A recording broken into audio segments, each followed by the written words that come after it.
नवरत्न।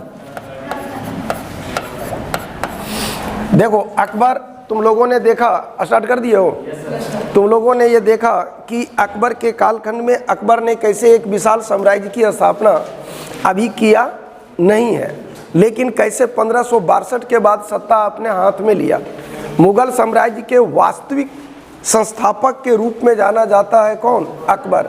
ध्यान रखना, केवल संस्थापक पूछेगा तो आंसर होगा बाबर। केवल संस्थापक पूछेगा तो आंसर होगा बाबर। वास्तविक संस्थापक पूछेगा तो आंसर होगा अकबर। तो अकबर ने जो विशाल साम्राज्य की स्थापना किया, उस साम्राज्य की कड़ियों में साम्राज्य को संचालित करने के लिए जो नवरत्न, जो उसने प्रशासनिक पद्धति को अपनाया, वो नवरत्न था। और नवरत्न के आधार पर तुम बहुत कुछ प्रमाणित कर सकते हो कि उसने कभी भी धर्म को तवज्जो नहीं दिया, जातीयता को तवज्जो नहीं दिया, वो मेरिट के आधार पर लोगों को चुना। तो नवरत्न में वो कड़ी कौन कौन थे जिसके माध्यम से उसने शासन के काम को किया? तो उसमें से एक कैरेक्टर आता है, एक नवरत्न आता है बीरबल। नाम क्या है? बीरबल जिस पद पर था वो पद का नाम है नदीम। नदीम मतलब, अरे नदीम का शब्द का मतलब होता है जिंदा दिल साथी। नदीम का मतलब क्या होता है? तुम लोग नहीं देखते हो कभी कभी बड़ा मातमी माहौल है, कोई मरा है तुम्हारे भौंकार फर फर के रो रहा है, कोई ऐसा कैरेक्टर वहाँ चल जाता है जो पूरे महफिल को क्या करता है? फाड़ देता है, सीन सिचुएशन को चेंज कर देता है। जैसे कोई एकदम वाँ वाँ करके रो रहा हो और अगला जाए और कहे कि यार ऐसे तू रो रहा है, जैसे अकेले तोरा ही बाप मरा है, बाकी सबका बाप नहीं मरेगा। तो बदलाओ, तोरा ही सुनते के साथ गोसा चढ़ेगा कि नहीं? पहले लगेगा अगर धर के ढूंढ ले तो थोड़ा ध्यान डेविएट होकर दूसरी ओर चला गया, हाँ या ना? तो महफिल को बदलने वाले कैरेक्टर के रूप में ही था। तो बीरबल था कौन? इसका जन्म कालपी में हुआ था। कहाँ जन्म हुआ था? और इसको उपाधि दिया गया था कवि राज का। उपाधि किसका है? उपाधि क्या है? जन्म कहाँ है? कालपी। और बचपन का नाम है महेश दास। क्या नाम है? जन्म कहाँ है? जन्म कहाँ है? उपाधि क्या है? कविराज। और बचपन का नाम? अकबर एक धर्म तुम लोगों को बतलाएं कि दिन ये इलाही की स्थापना किया था, हाँ या ना? तो ये जो दिन ये इलाही धर्म की स्थापना उसने जो किया था, ध्यान रख लेना, उस दिन ये इलाही को मानने वाला इकलौता हिंदू बीरबल ही था। बात समझ में आया? दिन ये इलाही को मानने वाला इकलौता हिंदू कौन था? बीरबल। इसी को 1586 ईस्वी में 1586 ईस्वी में यूसुफ जाई कबीला, कौन कबीला? जोर से बोलो। यूसुफ जाई कबीला के खिलाफ अभियान को भेजा। और जब यूसुफ जाई कबीला के खिलाफ अभियान को भेजा तो उसी अभियान में ये मारा जाता है। कौन? बीरबल। कौन? कौन? कौन? समझ में आ गया? अब इतना लंबा चौड़ा को रटोगे कैसे, दिमाग में रखोगे कैसे? एक लाइन में सलट दो। और इसको उपाधि मिला है कवि राज की, तो इसको कब बोलो? कालपी का कवि राज महेश दास, जिसने दिन ये इलाही को माना। कालपी का कवि राज महेश दास, जिसने दिन ये इलाही को माना। कालपी का कविराज महेश दास, जिसने दिन ये इलाही को माना। कालपी का कविराज महेश दास, जिसने दिन ये इलाही को माना। डन है। मृत्यु है कब? 1586। किसके अभियान में गया था? यूसुफ गए। अब एक कैरेक्टर और आता है, दूसरा नवरत्न ले लो तो ये बीरबल रटा गया पूरा। अब एक कैरेक्टर आता है टोडरमल। क्या नाम है? क्या नाम है? यारा टोडरमल वित्त का तगड़ा जानकार था। ये अकबर का वित्तीय मामले का टॉप क्लास का ज्ञाता व्यक्ति था। लेकिन कहोगे क्या बाय बॉर्न इसको जानकारी था? तो नहीं, ये पहले ड्यूटी कर चुका था शेरशाह के यहाँ पे। किसके यहाँ पे? किसके यहाँ पे? किसके? आ जाओ किसके यहाँ पे? किसके यहाँ पे? कौन? कौन? टोडरमल। अब जब ये बीरबल जब ये अकबर के दरबार में पहुंचा था ना, तो उस वक्त मुख्य दीवान मतलब वित्त मंत्री था तुम्हारा मुजफ्फर खान। कौन था? कौन था? कौन था? कौन था? आज ये जो मुजफ्फर खान था यार, उस मुजफ्फर खान को लगता था कि दुनिया का सबसे विद्वान व्यक्ति हम ही है, हमसे ज्यादा कोई विद्वान नहीं है। तो टोडरमल का बिग बॉस हो गया मुजफ्फर खान, हाँ या ना? तो मुजफ्फर खान एक से एक स्कीम लाता और दिखाता किसको? बीरबल को। बीरबल कह रहे टोडरमल को। अरे बोकवा टोडरमल होगा रे, बात समझना। अकबर का मुख्य दीवान कौन है? नहीं, मुजफ्फर खान। जब पहुंचा था कौन? टोडरमल। तो टोडरमल उसका जूनियर हो गया, टोडरमल का बिग बॉस मुजफ्फर खान हो गया। मुजफ्फर खान अपने आप को तिस्मार खान समझता था, एक से एक स्कीम लाता था और स्कीम लाके दिखाता था किसको? टोडरमल को। टोडरमल को कहता था देखो इस स्कीम से साम्राज्य को इतना लाभ होगा, फंड में ये आएगा वो आएगा, सब सुनाता था। जैसे जूनियर है तो बॉसगिरी करता था। लेकिन टोडरमल पैदाइशी तेज था, वो उसका स्कीम सुन लेता और सुनने के बाद उसमें 10-20 को गलती निकाल देता, और गलतियां निकालता तब तो ठीक था, उसका उपाय भी बता देता कि इसमें ये आप सुधार कीजिए तब स्कीम आपका तगड़ा हो जाएगा, नहीं तो फंस जाइएगा।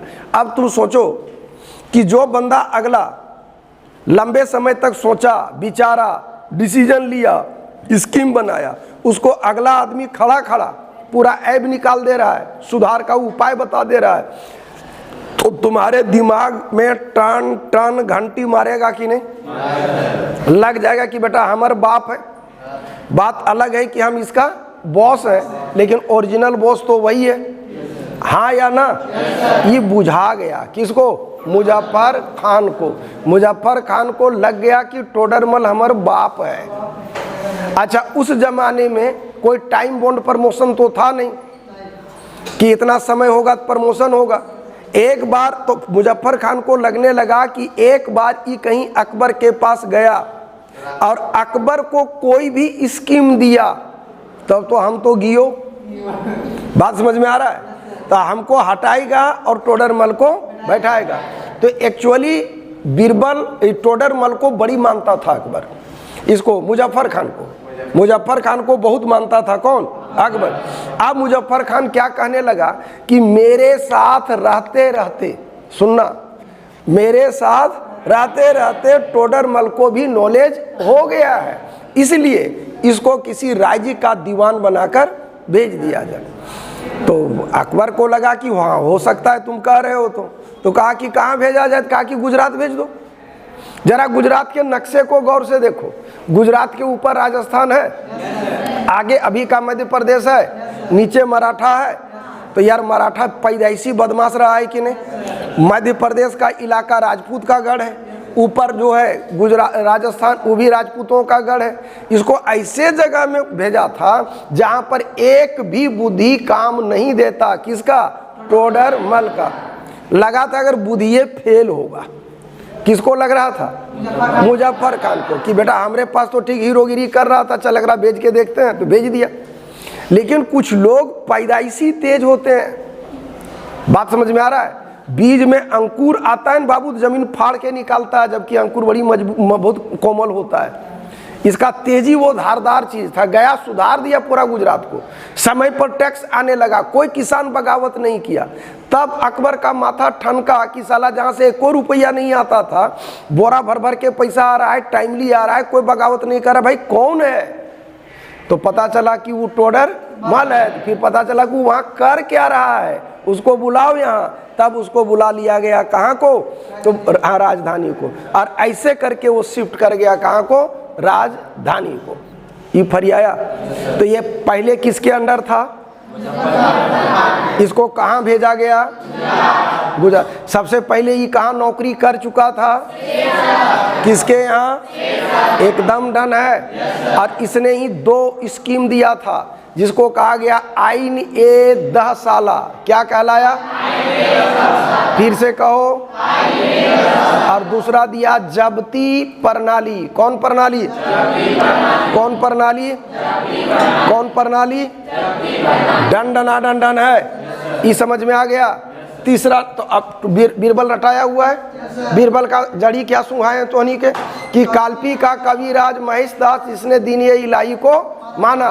1586 में यूसुफ जाई कबीला के खिलाफ भेजा, वहीं मरा। टोडरबल शेरशाह के यहाँ रह चुका था, मुजफ्फर खान के अधीन था, इसको गुजरात भेजा गया। यही दिया आईनी 10 साला और जब्ती प्रणाली। अब तीसरा ले लो नवरत्न में, उसका नाम है अबुल फजल। क्या नाम है? क्या नाम है? देखो यार, अबुल फजल अकबर का दाहिना हाथ था। अकबर का मुख्य सचिव यही है, अकबर का मुख्य सलाहकार यही है। अकबर एक धर्म चलाया था दीन इलाही।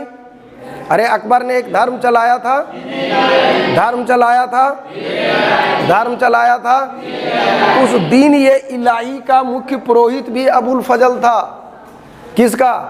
दीन इलाही। अकबर का मुख्य सचिव कौन हुआ? अबुल फजल। कौन हुआ? मुख्य सचिव कौन है? मुख्य सलाहकार कौन है? दीन इलाही का मुख्य पुरोहित कौन है? अबुल फजल। ध्यान रखना, इसको ये वो कैरेक्टर है अबुल फजल जो जिसके दम पर पूरे प्रशासन के काम को करने की जिम्मेवारी इसी के ऊपर थी। धार्मिक रूप से कट्टरता नाम का कोई चीज नहीं था। लोग आरोप लगाते थे कि मुसलमान है ही नहीं, क्योंकि ये सर्वधर्म संभाव वाला व्यक्ति था। कौन? अबुल फजल। यहाँ तक तो ठीक है, समझ में आ गया होगा कि अकबर का मुख्य सलाहकार है, अकबर का मुख्य सचिव है, दीन इलाही का मुख्य पुरोहित है, अकबर के 9 रत्नों में महत्वपूर्ण 9 रत्न है। कौन? कौन? मुख्य सलाहकार कौन है? सचिव कौन है? दीन इलाही का मुख्य पुरोहित कौन है? हाँ, दीन इलाही धर्म को कोई मानना चाहता हो तो हर संडे को इसमें लोगों को दीक्षित किया जाता था। डन है? समझ में आ गया। अब तीसरा चीज ले लो। हुआ यूं कि तुम लोग जहांगीर का नाम सुने हो, अनारकली का नाम सुना है? जहांगीर ने अपने बाप के टाइम में, मतलब अकबर के टाइम में, अकबर का बेटा कौन है? जहांगीर। अकबर का बेटा कौन है? तो यार जहांगीर का परवरिश बड़ी राजकीय अंदाज में हुआ था। अकबर उसको बेइंतहा मारता था, उसको शेखो बाबा कहा करता था। लेकिन जब वो जवान हुआ तो उसका दुख कमजोरी हो गया। एक तो दारू पीता था मन लगा के, और उसको छिपाता भी नहीं था। ये तुजू की जहांगीरी में साफ शब्दों में लिखा है प्रकृति के प्रति प्रेम के बारे में और शराब के प्रति लगाव के बारे में। दूसरा चीज, इसकी संगति बदल गई, मंत्रियों के आवारा बेटों के साथ हो गया। और हर कोई इसको एक ही चीज समझाया कि राज सत्ता जवानी का चीज होता है, बुढ़ापा में सत्ता लेके तू करेगा क्या? बात समझ में आ रहा है? और बाप के मरने का कोई नाम है ही नहीं। तब लगा कि सलाम करे तो करे क्या, तब ये अपने बाप के खिलाफ बगावत कर दिया। इलाहाबाद में कैंप लगाया, अपने नाम का सिक्के ढलवाया, अपने नाम का खुतबा पढ़वाया। कौन? जहांगीर। अकबर अंदर से ही हिल गया, अकबर अंदर से हिल गया कि ये हो क्या रहा है। देखो, किसी और को मारना होता धर के धूम देता, लेकिन मारना है अपने ही बेटे को। बात समझ में आ रहा है? इसी जंग को बहुत लोग चित्रित किया है किसके रूप में कि अनारकली के साथ प्रेम संबंध था, जिसके कारण अकबर उसको क्या कर रहा था? रोक रहा था। बात ऐसा नहीं है। जहांगीर के अकबर के 3 बेटा में 2 बेटा निकम्मा था यार। एक को भयानक दर्पिया था, शरीर से कमजोर था, तो अकबर बढ़िया जानता था कि जिस दिन मन लगा के खींचेगा इस दिन वो खींचा जाएगा, ये फरियाया। और एक और बेटा था जिसको मिर्गी की बीमारी था, कंपोनाथ था, तो जिस दिन वो मन लगा कि हिला डुला वो पारे लगेगा। शरीर से एक के मजबूत था, वो था कौन? अच्छा, अब सुनो, ये बगावत किया है 1599 में, जबकि अकबर ने इसको इजाजत दे दिया था 1585 में ही कि बेटा तोरा जितना बियाह करना है कर। तो एक अनारकली को लेकर के अकबर जैसा टैलेंटेड आदमी इस तरह का बेवकूफ़ी वाला कदम उठाएगा क्या? तो अनारकली सिनेमा बनाना था, बना दिया। हाँ, लेकिन ये भी सच है कि जहांगीर और अनारकली के बीच अफेयर था, और ये भी सच है कि अकबर उसका विरोध करता था। उसका कारण कुछ और था। कभी अकबर से वो लटपटाई हुई थी, कौन? अनारकली, और अब लटपटा गई है किससे? जहांगीर से। बात समझ में आ रहा है? तो वही अकबर का कहना था कि बेटा जो करना सो करना, वो नहीं करना, मतलब शादी नहीं करना। बात समझ में आया? तो अब उसी का बगावत चरम पर है इलाहाबाद में, तो वही समझाने के लिए भेजा जाता है अबुल फजल को। तो अकबर बढ़िया, अब जहांगीर बढ़िया से जानता है, जैसे तुम ही लोगों के कुल खानदान में कोई व्यक्ति ऐसा होगा जिसका बात तुम टाल नहीं पाओगे, नहीं कहते हो यार फलनवा बोल दिया हमको मानना पड़ गया। बात